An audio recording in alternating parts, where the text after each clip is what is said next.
Hello,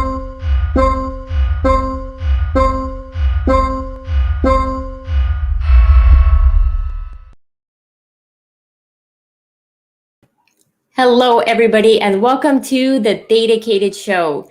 Really excited to announce our guest today. We're going to talk to Andrew Kim. He is an Alteryx ace and head of enablement at Data Meaning. Today, we're going to talk about how the analytics process can be automated from start to finish. It's all about APA, analytics process automation. We've got a lot of things to cover, but we are definitely taking questions from the live audience. So I highly encourage you, as you're joining the session, either ask any questions that you've got on analytics process automation, on any of the tools that are available. We're going to go ahead and bring Andrew up in just a second.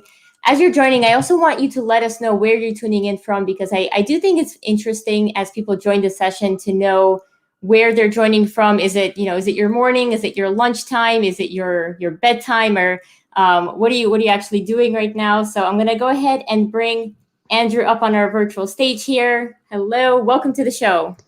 Hi, everyone. How are you guys doing?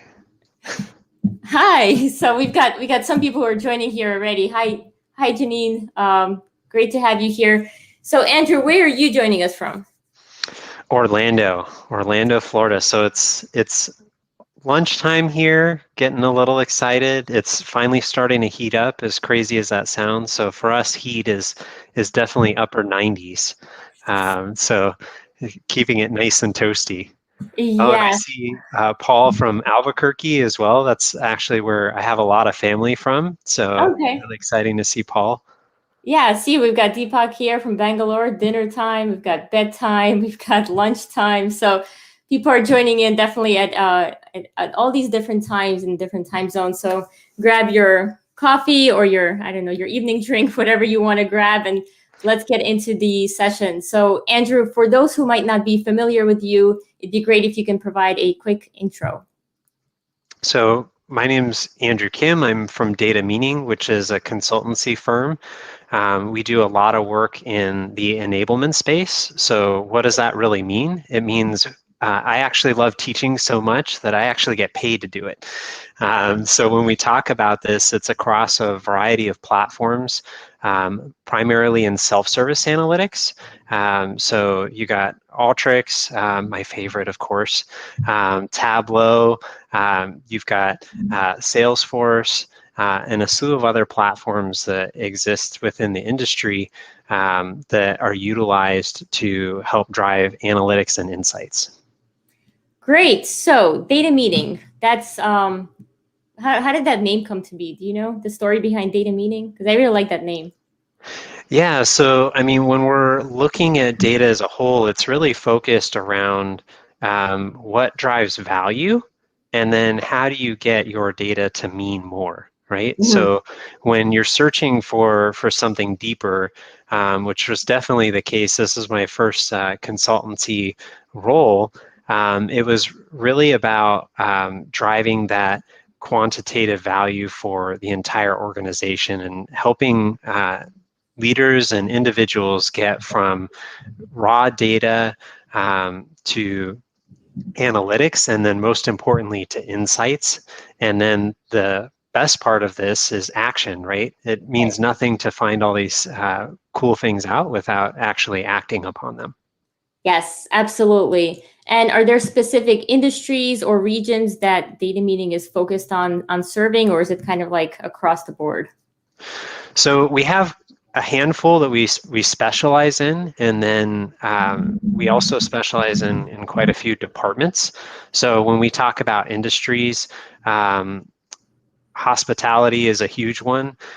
We also have healthcare, manufacturing, health, and then another big one for us is around CPG. So that's like consumer packaged goods. Right. And then we have a handful of other industries that we work really well with, but those are definitely our staples. Mm-hmm. Okay, awesome. So Andrew, when I was doing research, right, about, when you were joining the show and I was preparing the questions, one thing I came across was that you are an ace. So Yes. I was like, what is this ACE? And I figured instead of researching this myself, I would just ask Andrew on the show in case other people want to know what an ACE is. Awesome. So an ace is like an alter ego. No, I'm kidding. It's funny that we're talking about this today of all days because today is actually Ace Dev Days. So with Alteryx is a platform, and it's Alteryx specialist or expert is what that title designates. When we talk about it, what we do is think of us as being super users and experts within the community in the environment. So we've shown technical prowess, we've shown that we're willing to help others learn for free, and that we also understand what the full platform has to offer. And when we're talking about this, when I said alter ego, it's a little funny because there's actually, when I said Ace Dev Days, you can see my Dev Day shirt here, which has Alteryx plastered all over it. So even though I'm looking nice and professional here today, those roots run pretty deep. So when we kind of talk about these different aspects, that means Alteryx is there for that whole middle section, Mhm. and we can see that it fills a large role within organizations. All right, awesome. Yeah, I'm wearing my dedicated shirt underneath as well, just to Nice. like a superhero thing. I get it. I get it. Oh, awesome. So how many aces are there in the world? Yeah, so there's only a handful of aces actually. So in the entire world, I think right now we're at like 35. And Wow. believe it or not, Alteryx has three of, or sorry, not Alteryx, Data Meaning has three of those. So we've got quite a few aces here, and Data Meaning is a global company. Mhm. So we do actually have a number of our team members in Brazil as well as India. And like I mentioned, I'm here in the US. Right. So it's exciting because when we're talking about working with self-service as a whole in analytics process automation, that could mean collaborating with the entire globe. Hmm.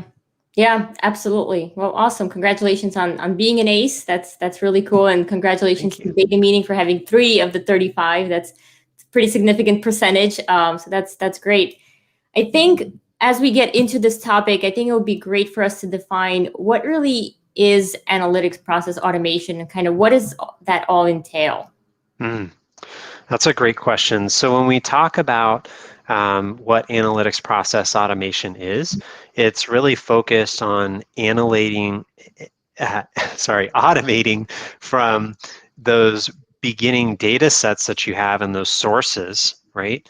And then bringing those disparate pieces together to get all the way to the action Hmm. portion, right? So when we talk about doing that, that entire process, as we're looking at identifying it, is really focused on being able to not only connect those, so we're looking from a systematic perspective at literally just being able to turn on the light switch and everything runs from start to finish, Yeah. but more importantly, that we have transparency throughout the entire process.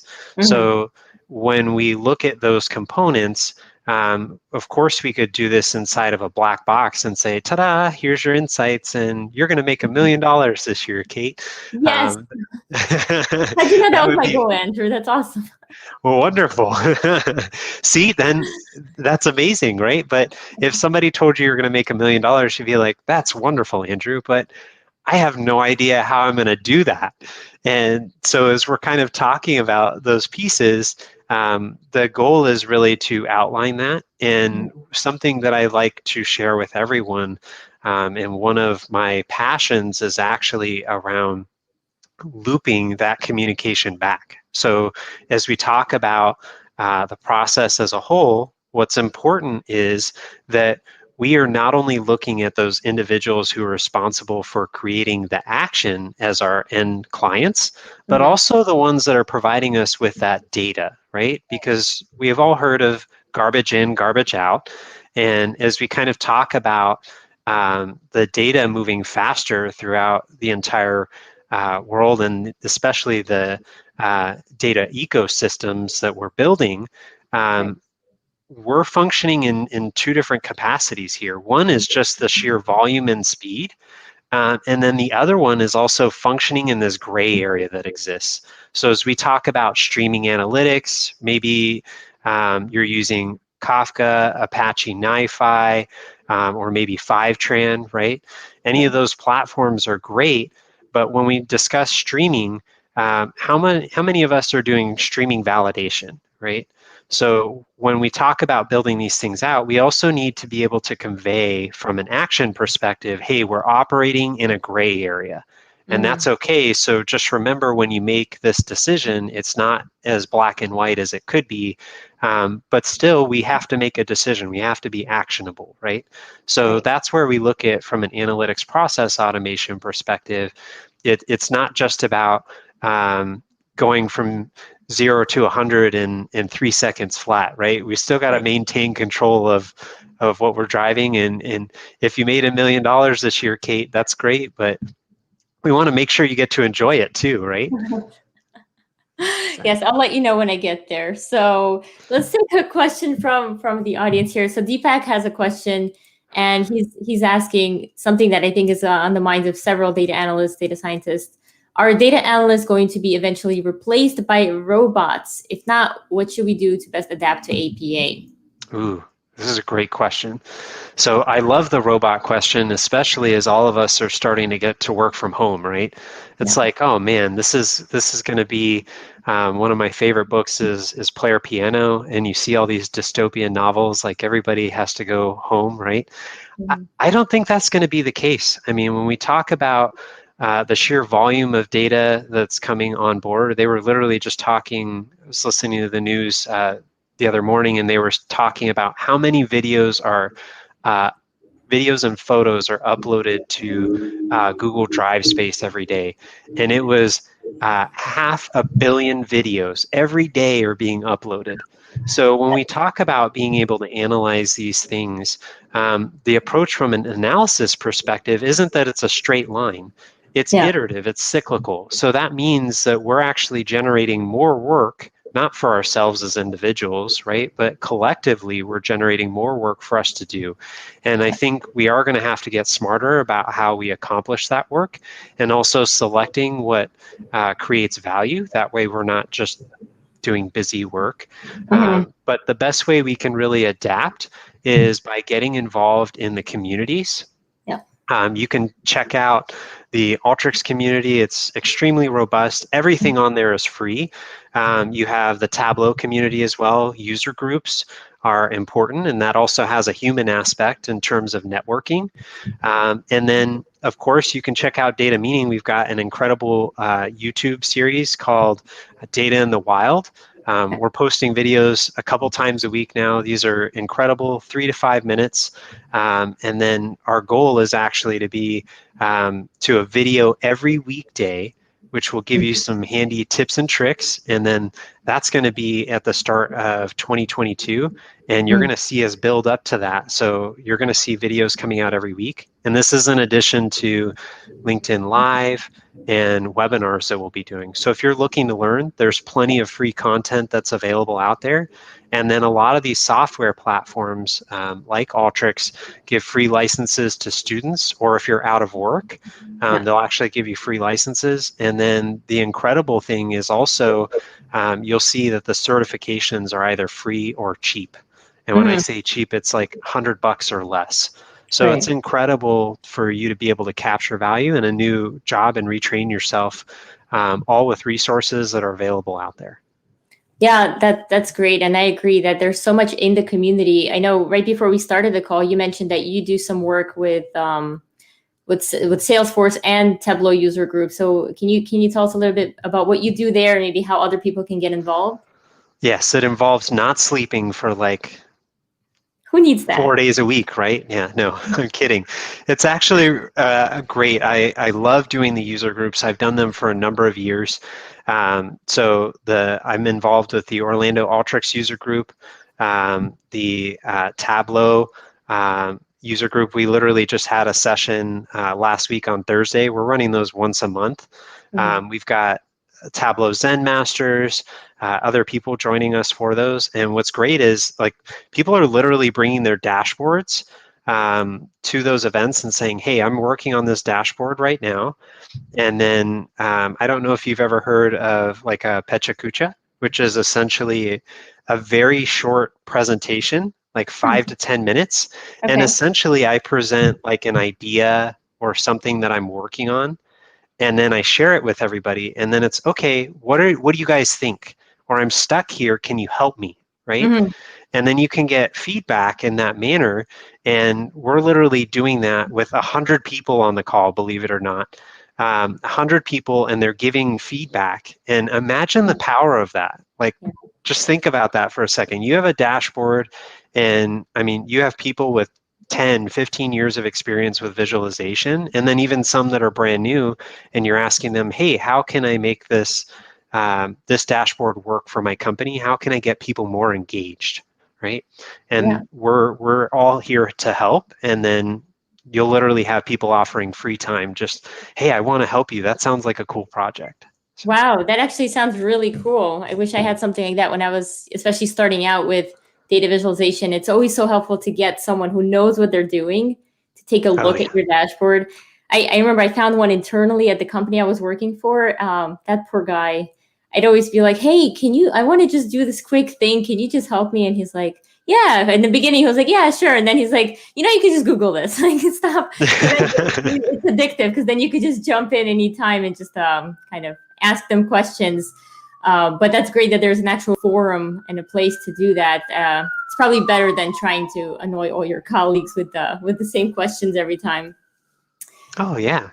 And as we kind of talk about this, um, when we talk about like volume and velocity of implementation of APA, right? Mhm. There's a lot of different areas that we kind of see that exist with the volume of data. I recommend for people who are utilizing, when I say high volumes, I'm talking like billions of records, Mhm. and then high gigabytes. Or even terabytes of data on a daily basis.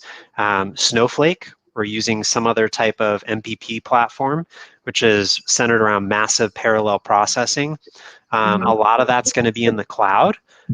So when we talk about utilizing those resources, you'll see some differentiation with what's kind of in the middle. So you can see some ETL tools and platforms, and then also ELT. So the Mhm. difference between those two is what happens when.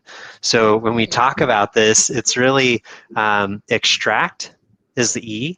transform is the T, and then load is the final one. So when we talk about having a high volume of data, we may want to extract and load it first, and then that's essentially like, how do you want to make your sandwich, right? Do you want to make it all in the same spot and kind of pile it together and like swap some things out, or do you want to have it spread out on the table and be able to see things individually and kind of work with it from there? It's all about making a sandwich. I get it, Andrew. I remember I posted, it was probably a year or two ago, I posted a question on LinkedIn of ETL versus ELT. And yeah, things got heated. People feel very strongly about one side versus another. And it's definitely split. It's kind of like the R versus Python or Tableau versus Power BI kind of conversation where you have very strong opinions on both sides. I was just curious what was best, but it was a fun post for sure. Yeah, and I think it really is use case contingent. So as we Yeah. kind of talk about this, right, understanding those differentials, like one of the recommendations that I have is joining the user groups again. So Asmita, if you want to join the user groups and kind of take a look at where you can get involved in those, if you go to any of the community portals, you can see those. So community.alteryx.com, I think it's the Mhm. same for Tableau, Talend and Snowflake or other ones, right? So as we kind of talk about those different platforms, what you can do when you go to those, some of them are obviously starting physical user groups back up, yes. And then others are meeting virtually, and then you even have some industry ones. So as we kind of talk about those, it's literally just like signing up for a webinar. You'll get involved from there. And if you want to get involved in leadership, I can tell you we have an email that we post at the end of every session on a slide, and we say, hey, if you're interested in speaking or would like to become part of leadership, please reach out to us. And it's about getting involved. And I think that's the exciting part. It's just like getting involved in your open community. And there's even projects like that. So if you want to do some volunteerism stuff, there's plenty available out there. Awesome. Thank you. We'll ask one more question on this topic from Janine. I think you called us she's asking, what was this called again? Was it a pecha kucha? Did I say that right? Yes. Yeah. So that if you just do a quick Google search, it'll be like a 5 to 15 minute presentation. Yeah. And this is actually exciting. We started doing this at a conference that is like very near and dear to my heart. It was the first time that I saw it, called the Tapestry Conference. Sadly, it's no longer around. But what we did during that conference is we went through a very interesting exercise, and with a group of individuals that we would never think of in terms of like the first data analysts is what I like to call them. And that's actually, the Tapestry Conference was actually hosted by Tableau, and their focus was, we want to connect journalists. So journalists were the first analysts, because you want to trust someone's story, right? Yeah. You want to say, wow, I'm going to go here and learn about this. And you're like, okay, well, where did they learn that from? Where's their source? Where's their data from, right? Yeah. And now when we look at analytics as a whole in this entire process automation, that's the big question, right? Is how do we get to the single point of truth? And can I trust what you're telling me? Because it could affect whether our entire company is run by robots, right?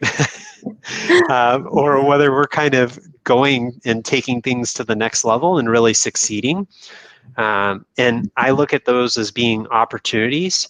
And really, it's just opportunities to in working clothes, right? So anytime we see those, I think we should really take advantage of being able to drive success and value. Right. Yeah, absolutely. And we do have more questions that are coming in, but people are really wanting me to take Matthew's question. Where's Matthew's question? Here we go. A couple of people upvoted it through the comments. Nice. So it's not really APA related, but let's just take this one. How does somebody who's mid-career, right, get into data when they're competing with others who might be more familiar, with the more recent tools? So Matthew, I think, have I got the tools for you? I think that's part of the reason why I love Alteryx so much, is because, Matthew, you probably have something that those young guys don't have, and that's an understanding of the business, right? So when we talk about having an understanding of the business and what's the entire process, right? What are the people doing? What's the product that we're trying to sell? And then what does that process look like from an operational perspective? All of those things come with experience, which I find that people who are mid-career tend to have more of. Now, there is obviously the technical aspect that may be missing, but really the key around that is providing you with a means of things that you may be familiar with. So an example would be, I may be familiar with Excel, and you'll see in a lot of these different communities, they'll give you those 3 to 5 minute videos where, hey, I know how to do a VLOOKUP. How do I do that in Alteryx? Right. I know how to do a bar graph. How do I do that in Tableau, right? And as we kind of see some of these things grow and evolve, you can work on those skills, and then you'll have an understanding of those KPIs or those key performance indicators. What should I be displaying, or what insights should I be driving that are going to be actionable for everybody? And that's where I see people at the start of their career. I would recommend subscribing to some industry leaders. Data Meaning is a good consultancy practice. We're not large enough because we're more boutique, where we don't have a research and development arm. But when you look at companies like maybe McKinsey, I follow them, Harvard Business Review, those, they're doing heavy research, right? They've got an entire army of people focused on that. You, in your early part of your career, can follow some of those sources and then identify what are those KPIs that I should be tracking. And then I think from the mid-career perspective, you actually can learn much faster because it's just applying those technical skills, and then maybe even working from a mid-career perspective, having those help around you that have that technical expertise, and now you can foster some collaboration, which is where these self-service platforms really come in. Yes, I definitely agree, especially on the point with the self-service platforms. A lot of times I witness individuals who are, really familiar with, let's say, Excel, and they're like, yeah, I go to Excel for all of my data needs.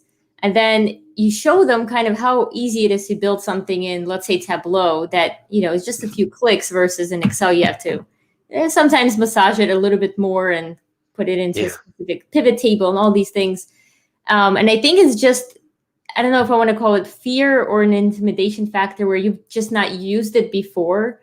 But I Yes. think just kind of letting yourself try it. There is a free version available, after all, that you can download and try today if you wanted to. I think just going in there and trying it, you'll see that it's a lot of times a lot easier to use these newer tools than you would think. So yeah, I think all those tools make it easier. So to answer Matthew's question, there's hope. Just you just have to want it, and I think your point on collaboration definitely is important, because you might not want to become that data analytics expert, but if you've got the industry and domain knowledge, you can partner with those people that you might want to work with in delivering those specific insights and solutions. Yeah, and when we talk about collaborating, right? Don't just think about your coworkers. It's summer break right now, and believe it or not, a lot of kids, like could be your children, um, are actually really good at working with some of these platforms and driving insights. And when we say that, you could make it like a game. So you'll see Makeover Mondays out there. Eva Murray, I love Eva Murray. She's an incredible person. She's over at Snowflake now, and she's literally doing a series where every week she's actually taking a data source from the Snowflake marketplace and showing what insights she's able to derive. An example of this is my wife is actually pregnant, and we'll be having a baby here in a few weeks, which is very exciting. But something that she went through is she actually pulled in a data source that highlighted what does the parental leave look like for each country, and then what's mandated. And what's interesting is the US was the only developed country that does not mandate parental leave. So interesting topics, right? There's things that derive around your everyday life, even if you're looking at moving because you're working remote. Yeah. There's lots of cool people that are out there finding houses, doing all types of research. And we got this year is the census year, so you got the US Census coming out. There's all kinds of data there. Actually, next month for the Tableau user group for Orlando, we actually have the US Census, a couple guys from there coming and presenting. Oh, wow. So don't think that the data has to be just boring work stuff, right? We can integrate a lot of these different sources and even do some fun things. And there's even some aspects like that on the community. Data science explained by Alteryx by clustering algorithms. How do you sort your clothes, right? And when we talk about seeing this over the next 3 years, Ravit had asked a question about where do we see the industry going? And I see these skills that we see as very desirable from different companies coming down in terms of level of requirements, and then even being able to do this from a systematic perspective, where we see the assisted machine learning and all of these brute force methods of application. Yeah. We could see those coming down where we could say, hey, I will just want to do something quick and dirty. I have an analytics process that I've already started. And it is automated, but how do I take that to the next level? Right. And that's the exciting part, right? I freed up my time Yeah. and now I want to try something new. And you can do that with something that you already built. You can do it quickly. So in the 10 minutes I may have spent working on the report every week, now I can Mhm. try new things. And then, hey, I think I've got this cool idea. Maybe I've got a data scientist on my team. I think there's enough value here so that evaluation perspective becomes important. And then what we do is we say, now that I've evaluated it, let's drive more money to the company and increase that ROI so Yeah. I can have unlimited vacation, right? I don't Mhm. have to worry about that because all of our stuff is automated and we're able to do more. And when I come back, I just need to do some of that slow thinking or deep thinking. Right. And I think you touched on this slightly with your conversation of the skills kind of coming down across some companies. So I want to address this question here. Mm. So basically, a person who's great with Excel, SQL, Alteryx, and Tableau, he works with companies like Apple and Amazon with those skill sets, or should he learn Python if he wants to, get a job at those companies? This is a great question. So when we talk about those different aspects, right, there's still that type of work even in those companies. We do consulting for them. We do training with them here at Data Meaning. Mhm. And when we talk about those skills, you may still want to learn some Python, right? When we look at platforms like Alteryx, it is code free and code friendly. So there's like a little cultish type group within the Ultrix community, and no, that's not the Aces. We are a little cultish, but the exciting part about it is not only are there the weekly challenges that you'll see, which have different things like Santalytics, where literally you're helping Santa deliver presents.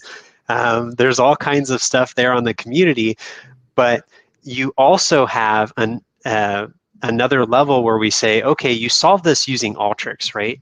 Yeah. Then there's, from an efficiency perspective, how can you solve these?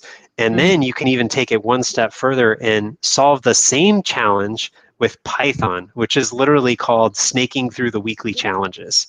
So when we talk about these different levels, you can literally work with problems that you're familiar with. You can see other solutions. And it's just incredible that you've got all these resources that you can use. And my recommendation is really just to take advantage of them, even if it's for a few minutes every day. You're making all of this sound like so much fun, like snaking through the challenge and all when you're really just coding with Python, right? But you seem so excited about this whole. I love it. It's if you got a little bit of a competitive aspect, it keeps you going. Yeah. And I think when we talk about learning those skills, right, it doesn't all have to be hello world. There's certain topics that attract us. So I'll hint a little bit at my personal life here. I actually live on 3/4 of an acre, and I used to own, of all things, a landscaping business. So I actually Oh, wow. love plants. Huh. So whenever I play with different data types, plants are actually something that's huge that you can get a variety of data about. My wife was just asking me, she's like, oh my gosh, they got this new little Roomba thing that runs around and it will pull out weeds out of the yard for you. Hmm. And she's like, I don't even understand how they do that. So then I started, of course, getting all geeky and nerdy on analytics, and telling her like, oh yeah, they can detect plant shape. There's different levels of heat, and they're doing this on farms and stuff now. And that's Oh, the wow. exciting part, right?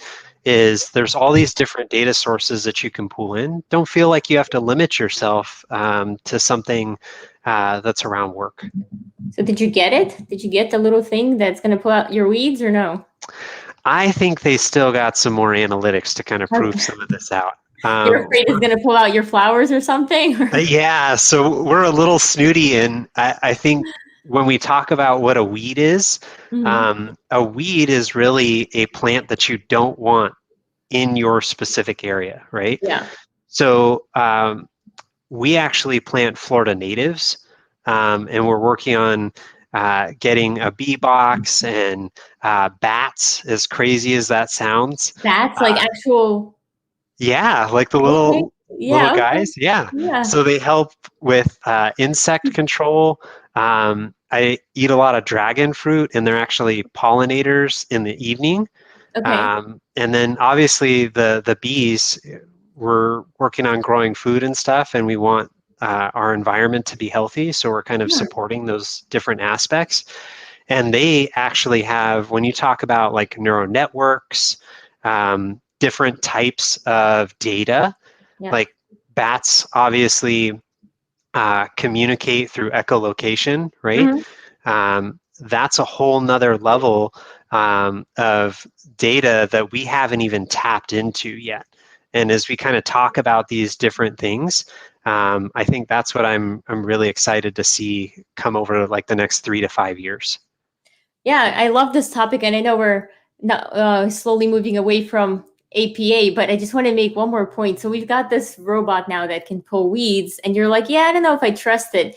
But what I keep hearing about, let's say in the medical field, is soon we'll have robots operating on us, right? Let's say removing a tumor, and we want to make sure it doesn't remove, a specific significant body part instead of the tumor. And I think it's something we're going to have to get over in the future, is that like getting over that Oh fear of yeah, trusting robots. And I guess that will come with time and a proven track record of, you've only taken the weeds. Okay, now I trust you. So, exactly. And that's something that we're willing to trust a robot with, right? They were talking about, I remember a Harvard business case that it's one of my favorite ones that they were discussing, and they said, hey, if you were to create a business around teleporting, how would you use it and deploy that to market to start? my God, there's so And many ideas that you can use this for. there's so many ideas, but as a person, you'd be like, I don't know, like maybe I've watched a little bit of Star Trek and I know how that first turned out, right? And like he was missing an ear or other Yeah. pieces, right? So the first thing that we may want to start with, which was actually the business model that they led with, was okay, let's start by transporting actual goods. So we had this Okay. whole Suez Canal incident, right? Right. Now we want to transport goods. So when we talk about this, this is just like the analytics process flow, right? Because we're looking for outliers. So we want to say, oh, are there any outliers? Is there anything kind of going on throughout this process that we need to identify and be aware of? Hmm. So when we talk about what are some of like the challenges that you may experience during process automation Which or is even exactly Reza's teleportation? question here. I wanted to just bring that up right as you said that. So, Reza, I think when we talk about what are some of the challenges that you experience, it's really that trust factor, right? Yeah. And that's where I think Mhm. those feedback loops are important. And then when it's automated, I share this with everybody that I talk to. One, I always ask during the presentations when we're teaching people who here wants a promotion, and then I expect them to raise their hand, right? So like who in the chat wants a promotion? Guys, if you want a promotion, Andrew's giving out promotions. Just say Yeah. aye. Yeah. So, So as we talk about like those promotions, right? One of the keys is around making sure that people can trust your analytics. And I don't have any this morning, but let's say I had, you'd like to come in on a Tuesday after a 3-day week and get your cup of coffee to get back into the rhythm, right? And the last thing you want, especially when working in a global environment, is maybe somebody's been looking at your report and just the report portion was automated. You went from A to Z instantly and didn't do anything really in between besides the automation. And then you come in the morning and someone's had your report for like 4 hours. They've been staring at it. They've been working at the company for a while and they're dialed in to specifically, hey, here's the things that are wrong with this report.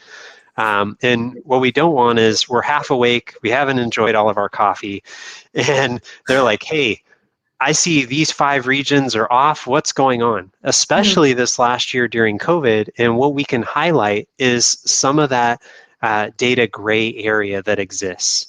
And when we identify that particular area, our job isn't to say, hey, I'm going to clean this up. It's really to communicate it and in both directions.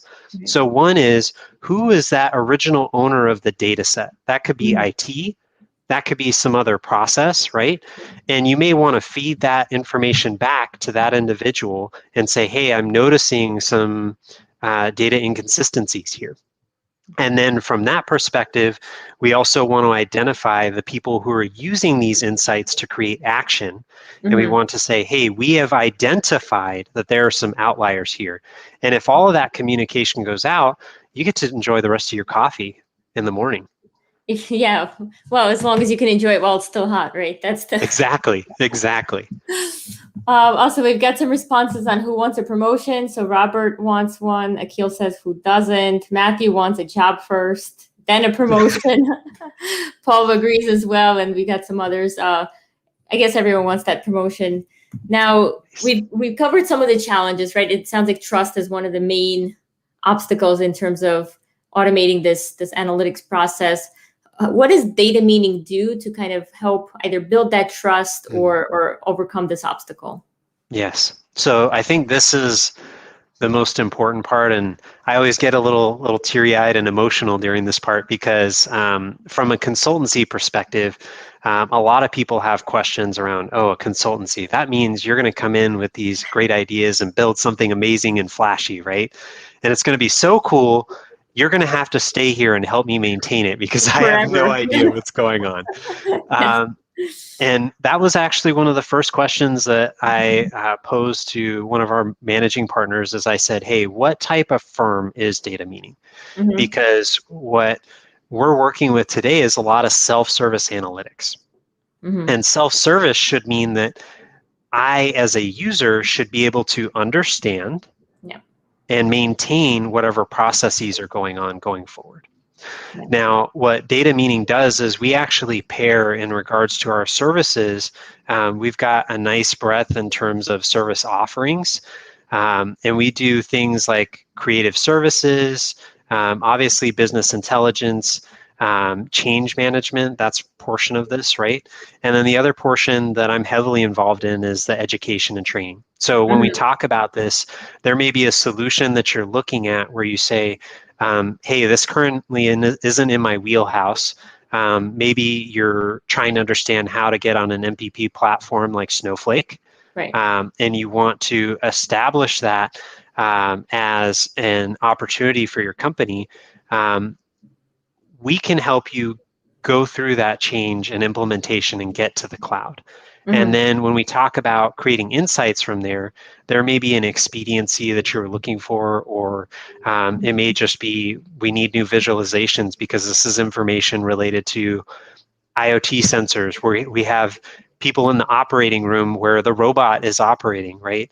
Or even people are operating remotely because we may want to have individuals in different time zones. I don't want my doctor operating on me at midnight and he's had very little sleep. I would like a doctor from India to do that for me, and he's wide awake. It's the middle of the day.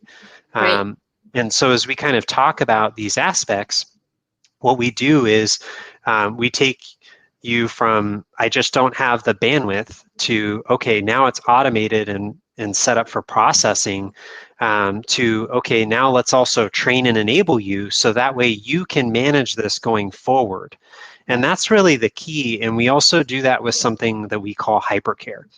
So Okay. hypercare is how we go about doing providing an opportunity for you to ask questions. And then also, if you're going through and iterating with great ideas, how can you apply those to the solution that's been created? And you essentially end up with a bucket of hours to do that, and then call on those people that have helped you with the process. Wow, hypercare sounds really awesome. That's so talking about education and training, that was actually one of my favorite things to do when I was implementing Tableau, let's say at an organization. Mm-hmm. Building those dashboards, that's so much fun, and getting this new data set is so much fun. But then showing the individuals that have to kind of manage this process going forward, how easy it is to literally either click a refresh button or, connect it to an updated data source, depending on the situation, is so rewarding because you see kind of the smile on their face that they're like, oh, I can do this. This is not this big shiny object that I can't seem to maintain. So yeah, it's very, very rewarding. It's great that you get to do this. Yeah, and I'm always excited for technical questions. So even if you guys have some technical questions now, Yeah. I'm more than happy to answer those. I've been doing architecture for a number of years in every industry. So like from healthcare, where it's obviously highly secure. Yeah. I've worked with like health and human services. I've done travel and tourism, and then even e-commerce. So if you've got any MWS questions, this will kind of be like a little bit of lingo for those of you doing e-commerce. That's merchant web services. So if you're selling like on Amazon or doing some of those things, I also have some experience with that as well. Awesome. What about more bees? George liked More your story bees. about the bees. Yes. Um, Yeah. So that has definitely been a passion project, and like trying to understand what it is that bees need. yeah. And then also when we talk about our entire agriculture industry, right? It's highly reliant on bees. Literally, they're moving bees across the country. So like I have some bees and they're like, hey, we need them in California to Yeah. help with your almond milk, right? Wow. So there's all those memes and stuff that you see out there, like how many different things can you milk? Like Yeah. there's like 20 different things, right? All of those require pollinators. Right. So when we look at those different aspects, it's a fascination with how they're communicating, like Mhm. neural networks, right? The decision trees. So I was watching this guy who I'm not sure if he had a good decision tree going on there. There was a swarm, and literally if you look up a swarm of bees, that's whenever there's essentially two queen bees together and then they start to separate. So that's when Mhm. you see like Winnie the Pooh style, they're kind of swarming around, right? And then they end up landing somewhere and people want to do something with them, right? Right. So you'll see these guys come in, and this example, the guy was standing on top of his truck, and there was probably a good 5,000 bees on the tree. And he goes over there and he has the box on the top of his truck and he says, okay, so now I'm going to look for the queen. Right. And he goes over there and he just reaches into the swarm and he actually picks out the queen bee in his hand. It was incredible. And Oh he my puts it in God. there, right? In this like little container. And then he puts that right in the front of the box. So that box that we're familiar with seeing the beehive. And Right. then this was the most incredible part. He goes over there and he says, okay, now I want all the bees to go into the hive. And so he shakes the branch and all the bees fall off. And instantly, I mean, like my heart is probably through the moon at that point. And happens is they all fall down and then you see them and they start like shaking their little butts. Okay. And then they all start marching their way into the hive. And they Wow. just did it on their own. And That's what's incredible when we talk about analytics process automation, Kate, is like I see the same thing happening with the flow of data. they shake their butts and then they they automate. Exactly. We got to remember to do that when we're sitting in the chair all day, right? Um, Yes. you gotta make sure your Apple Watch tells you to move a little bit, right? At least do a little butt shake every once in a while. That's awesome. Yes, exactly. And George had a follow-up question here. He's asking, what's the most interesting data set that you've personally worked with? Oh Talking man, about this is these. a tough one. Um, I'll give you the top three. One was sailing data for Okay. the boats for the U.S. Olympic sailing team. That was Mhm. pretty cool. So I didn't realize how fast they were going. They're going like 80 miles an hour on the water. Wow. And they're like, we want in real time to track these boats in the ocean and to be able to understand when they do a tight turn. And then we want that in real time so we can do like the little ghost racing thing that you see on some of your video games, right? Right. We want to be able to see that. So that one was pretty cool.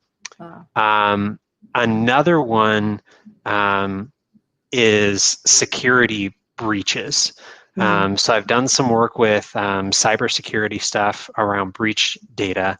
And it's interesting. I used to play a lot of strategy games when I was younger. So doing like that defensive action, what we're seeing with the meat packing plant that just got um, hacked, right? So we work with manufacturing companies, and as we kind of talk about this type of data in particular, it's Mm-hmm. IoT data, and then how do you make sure that one, you're detecting things like irregularities, Right. and then two, that you're keeping all that metadata up to date. Um, yeah, those are a couple of them, and I think the final one would actually be some B data. B data is pretty cool. So It's got to be uh, B data. Yes, of course. exactly, Yeah, the exactly. sailing one, that's impressive. 80 miles an hour. I mean, we rarely even drive that fast, and that's pretty fast. So, Yeah, I mean, we were watching a movie the other day, and uh, the woman was like, she knocked the guy off the boat during one of those sessions. Obviously, it was what did like he one of do? the What did he do to her? suspense movies, yeah. And when she knocked him off, he like fell in the water and he was just laying there face down. And my wife, she was like, "What happened to him?" She's like, how did he just, he's not even moving. I'm like, he fell out at like 80 miles an hour. That's like Yeah. falling out of a car on a rough concrete. So Oh my God.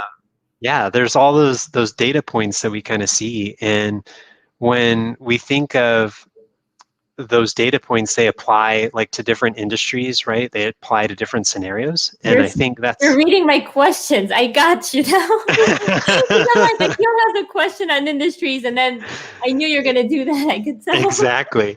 I love these questions, guys. So when we talk about different industries in which apply higher yield in terms of ROI, Yeah. I think a majority of it that I'm seeing right now is really along um, things that are faster moving. So an Mm. example of this um, that I kind of highlight is kind of picking up pennies, right? Right.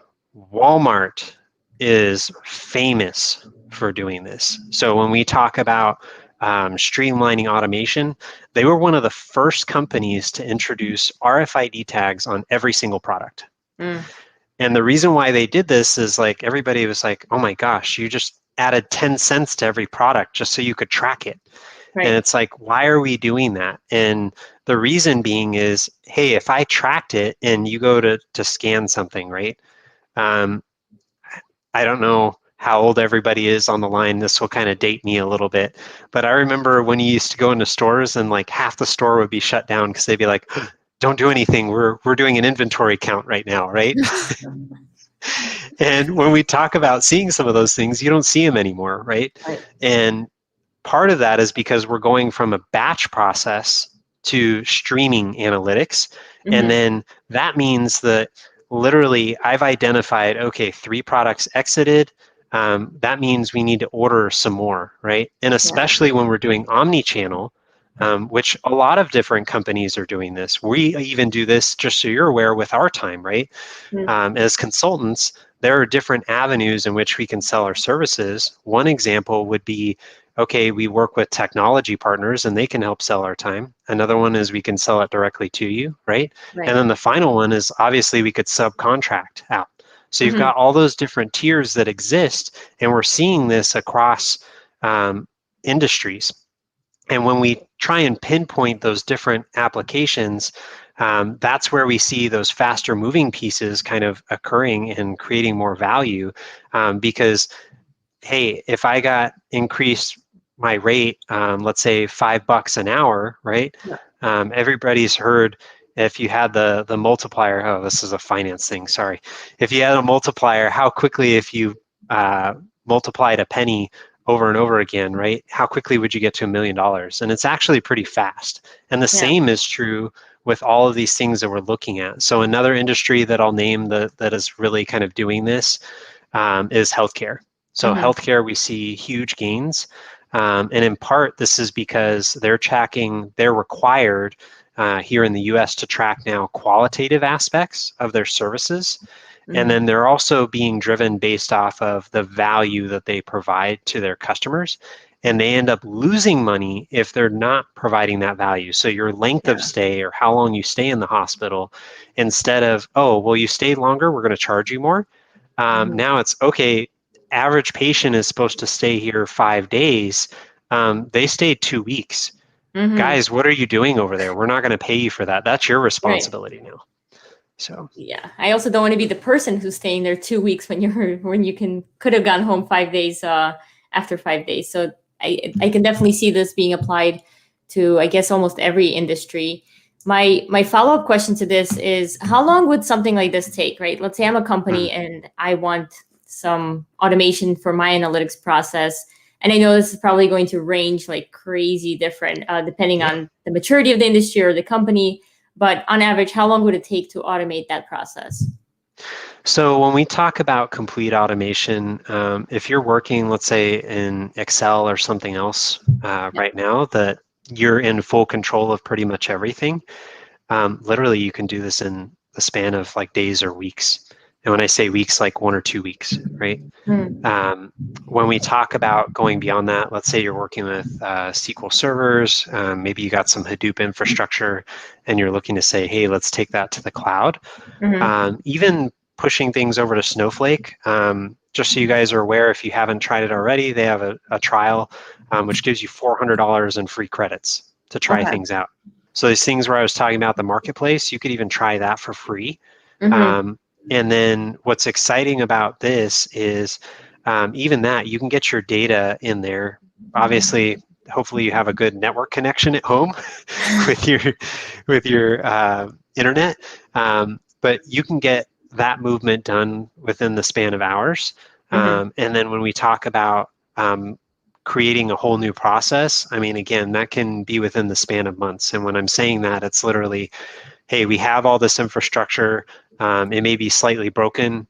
We may need to go through some big business exercises to identify rules, et cetera, that's in place, and then Right. also some of those pain points. And then we can elevate our game with our dashboards, et cetera. And of course, that incorporates like a couple user group attendance opportunities where you're getting some feedback on some stuff and kind of doing that. So. Yeah, awesome. Yeah, we did have a question earlier in terms of Alteryx and if there was a free version available. So I guess you said $400 worth of credits that people can use.